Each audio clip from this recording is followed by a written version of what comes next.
News afternoon. First, the highlights. Lagos State Government partners C40 cities on practical application of compost manure for high yield. Nigeria Customs Service seeks support of traditional rulers in fighting economy saboteurs. And for instance, tens of thousands of Israelis march against Prime Minister Benjamin Netanyahu. And in sports, Bayern of South Africa arrives Abuja ahead Olympics qualifier against the Super Falcons. And now the details. I am Mike James. The Lagos State Government, in conjunction with C40 cities, has taken concrete steps to enhance optimum crop production and practical application of compost manure to ensure optimum yield among farmers in the state. Permanent Secretary of Environmental Services, Mobolaji Gaji, who stated this at a workshop on stakeholders' readiness analysis and organic waste mapping, said the state is paying special attention to organic waste management. Gaji, who was represented by the head of climate change unit in the ministry, Haziza Zubair, explained that this is because of its high global warming potential. The Lagos C40 city advisor, Maximus Ugoki, explained that Lagos is one of the 7 African cities where C40 is supporting the implementation of climate action under the Urban Climate Action Program. Ugoki noted that the C40 cities is interested in the outcome of the mentorship program associated with the training workshop, assuring of more partnership in the future. The Lagos government has assured all stakeholders and negotiations that the rescheduled date for the anticipated Lagos State Boats Regatta will allow for better coordination and preparation. This is coming after the state government postponed the highly anticipated Boats Regatta, originally slated for Easter Monday, 1st of April. In a statement issued by the State Ministry of Tourism, Arts and Culture, the government said the postponement of the event comes as part of its efforts to ensure optimal participation and enjoyment for all attendees. It's noted that the Boat Regatta is a hallmark event in Lagos' cultural calendar for celebrating the vibrant maritime heritage of the state, while providing a platform for showcasing traditional boat racing and cultural performances. The federal government is ramping up security at the 3rd Mainland Bridge in Lagos with the installation of closed-circuit television, CCTV, and other solar lights as part of the repair works. Minister of Works, David Umahi, stated this as the bridge has been built to reopen in the coming days. Umahi, while speaking on a television program, said part of the repair work includes the installation of CCTV to combat crime and illegal mining around the bridge. According to him, 99% of the project is done, and what is left is additional work as the government is replacing the generator lights with solar lights on the bridge.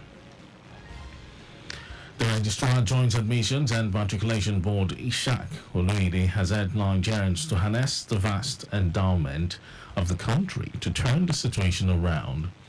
Oluide made the call at a Ramadan lecture delivered in Ikole Ekiti, titled Duties of Muslim Citizens in National Development.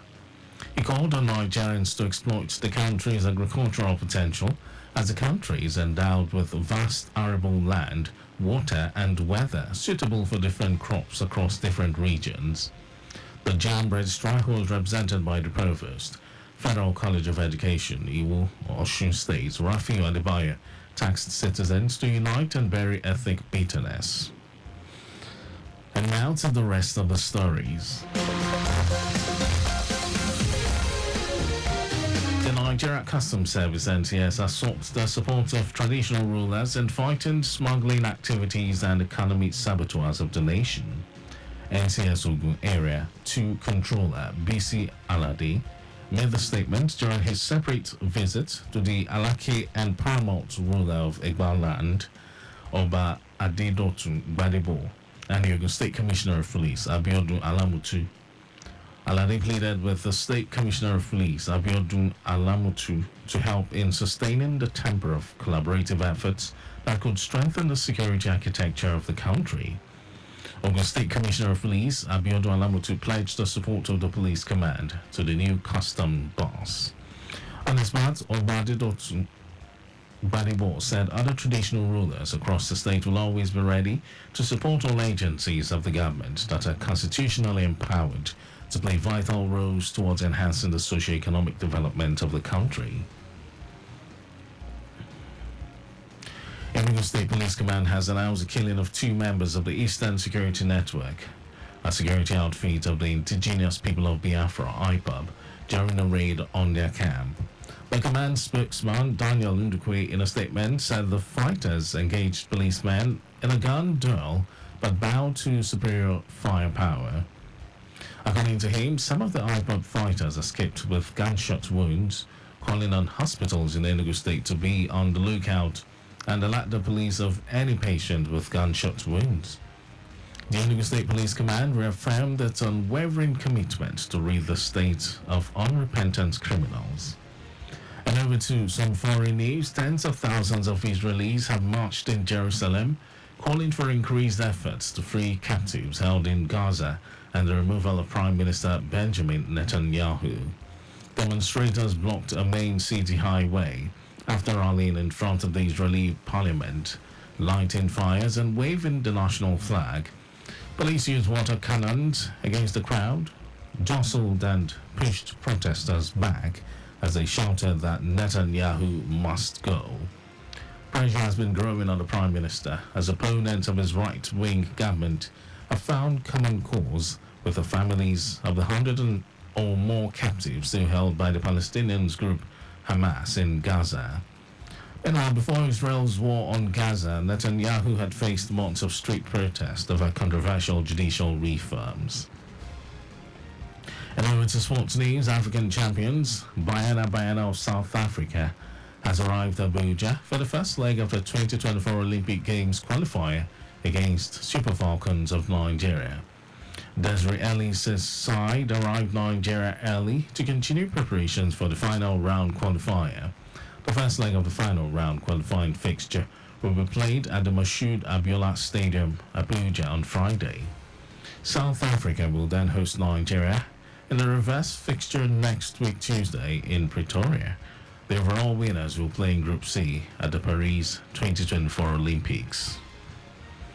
And that was our news at 12. But just before we go, please do not drive beyond specified speed limits. You can follow us on like all our various social media platforms, X formerly Twitter, Traffic Radio 961, Instagram, Lagos Traffic Radio 961.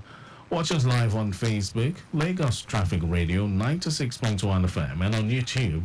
Subscribe and watch all our previous programs and news on our channel, Traffic Radio 961. Did you know that the Sanwo-Olu administration renovated 5 libraries, Ekpe, Badagry, Etiosa, Amuodofi, and Ikorodu? Well, you can get more details on the Legacy Government website, and to end the news, here are the highlights of the major stories.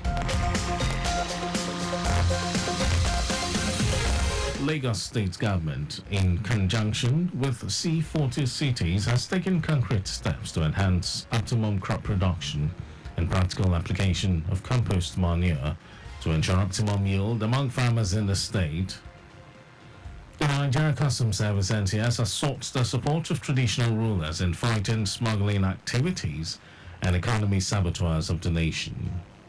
And we also told you that tens of thousands of Israelis have marched in Jerusalem, calling for increased efforts to free captives held in Gaza and the removal of Prime Minister Benjamin Netanyahu. And then in sports, African champions Banyana of South Africa has arrived at Abuja for the first leg of the 2024 Olympic Games qualifier against Super Falcons of Nigeria. And for contact with the newsroom, send a message to info@trafficradio961.ng. That ends the news broadcast. It was compiled by Sadiq Yusuf. Thank you very much for listening, Lagos. A beautiful Monday morning it is indeed. This is Mike James. I shall be ushering in Micah Arocha and Peter Side for fire service calling.